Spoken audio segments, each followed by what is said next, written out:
అల్లూరు జిల్లా పాడేరు నియోజకవర్గంలో పాస్టర్ అభినయ్ దర్శన్ పై దాడి జరిగింది. నలుగురు వ్యక్తులు తనపై బీర్ బాటిళ్లతో దాడి చేసి గాయపరిచారని అభినయ్ దర్శన్ అన్నారు. రాజకీయ కుట్రతోనే తనపై దాడి జరిగిందని, వారం రోజులుగా చంపేస్తారని బెదిరింపు కాల్స్ వస్తున్నాయని ఆయన తెలిపారు. ప్రజా సమస్యలు తెలుసుకునేందుకు వచ్చిన తనపై దాడిని పోలీసులు సీరియస్ గా తీసుకోవాలని కోరారు. గాయాల పాలైన అభినయ్ ప్రస్తుతం విశాఖ కేజీహెచ్లో చికిత్స పొందుతున్నారు. ఈ గ్రామాలను విడిచిపెట్టిపోవాలి, లేదంటే మేము సుపారీ ఇచ్చాము, చంపించేస్తాము, మీ కడపకి వెళ్ళి అక్కడ పోరాటాలు చేసుకొని చెప్పారు. కాబట్టి 5 మంది అని అనుకుంటున్నాను. నలుగురు అయితే దాడి చేశారు.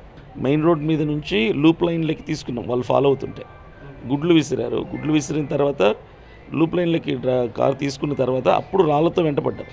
అప్పుడు చెప్పాను నేను, వీడియో రికార్డ్ చేయండి అని చెప్పి. రాళ్లతో అటాక్ చేశారు. అది నన్ను గాయపరిచింది మాత్రం బాటిల్తో, బీర్ బాటిల్స్తో. స్టమక్ మీద పొడిచారు గట్టిగా. పొడిస్తే నేను తప్పించుకునే ప్రయత్నంలో ఇక్కడ గీసుకుపోయింది. అప్పుడు తొడ మీద పొడిచారు.